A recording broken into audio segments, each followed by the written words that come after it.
اگر میخوای که موهات از این به این تبدیل بشه پس با من همراه باش. امروز میخوام با یه رولای فومی رنگارنگ فرد گوگولی مگولی بزنم، بریم که با هم مراحلشو ببینیم. اول از همه باید موهاتون نمدار باشه.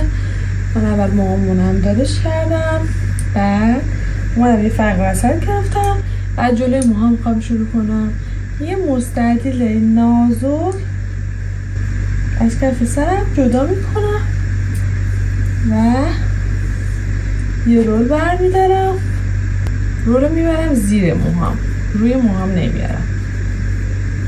اینو که موهامو یه دور میپیچم، بعد این رو میپیچم دوره رو. یه مقداری از مو بره روی موی قبلی، یه مقدارش بره روی رول. بعد بپیچ به سمت بالا و کف سر.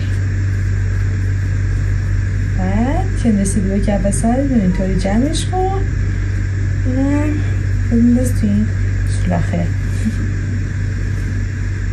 به همین راحتی دوباره یه مستطیل جدا میکنم از کف سر. لالاتو نازک نازک بردار اگر میخواد که فرد خوشگل تر بشه. بچه‌ها شما میتونید از این ترکیبی میگم هم استفاده کنید قبل اینکه بپیچید دوره رو. میتونید از آب به اضافه یک خورده روغن، مثلا یک خورده روغن آرگان زدم اول به موها، یک کوچولو روغن و یک کوچولو هم ژل میتونید بزنید. من ژل نزدم، اما شما اگر میخواید که فراتون تمیزتر در بیاد میتونید از ژل استفاده کنید. دوباره همون روش که گفتم میبریم زیر مو. اول نوک مو رو یه دور میپیچم، بعد این مو رو میارم روی موی قبلی و روی رول میپیچم. یه مقدارش بره روی موی قبلی، یه مقدارش نصفش روی موی قبلیتون باشه، نصفش هم بیاد روی رولتون. خب کل جلو موهامو به همین روش میپیچم. بعد که رفتم پشت موهامو درست کنم براتون ویدیوشو میگیرم. وای ببین چقدر رنگاش نازنازی هن. خب دو ردیف جلوی سرمو پیچیدم، حالا میخوام موهای پشت سرم بپیچم. پشت سر یه کوچولو فرق داره با جلوی سر که الان فرقشو بهتون میگم.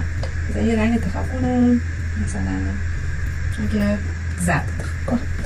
خب اگه یادتون باشه موهای جلو رو گفتم که رولو بیارید زیر موها. حالا برای موهای عقب برعکسش رولو بیارید روی موهاتون. ببینید بیارید روی موهاتون. بعد نوک موها رو 2-3 دور بپیچید و مثل جلوی موها دقیقا بعد مو رو بپیچید، نصف مو بره روی موی قبلی، نصف مو بره روی رول. بیاریدش به سمت بالا. اگه قد موهاتون بلند بود و قد این نرسید به موهاتون، میتونید دوباره اینطوری بیارید روی موهای قبلیتون. بیارید این بری بپیچید. بعد تا انتها میپیچم تا ریشه سر با کف سرمو که پیچیدم اینطوری اینو از این بیبلکه در میارم و تمام.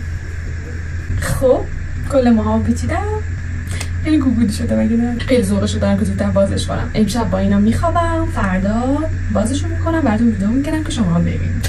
سلامی دوباره، من اومدم، دیشب خوابیدم، الان دیگه نزدیک ظهره، میخوام این گیگلی ها رو باز کنم. خب میخوام از این جلو شروع کنم. ببینم چی شد. وای چیه؟ چه فری شده. سیم تلفن قشنگ نگاه کن.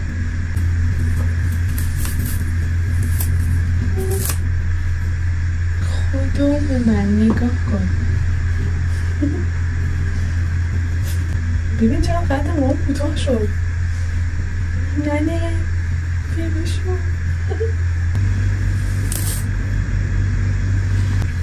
ببین اینجا رو آخه. وای کل این طرف رو باز کردم، حالا برم این طرف رو باز میکنم. حالا ببین من این لولا رو نمیذارم همینجوری بمونه، لولاشو اصلا باز میکنم ببین چی میشه. فقط اصل ببینی خدا چقدر گوگلیه. حالا میخوام این فرا رو اصلا بازش کنم که از این فره پوفی بهم بده.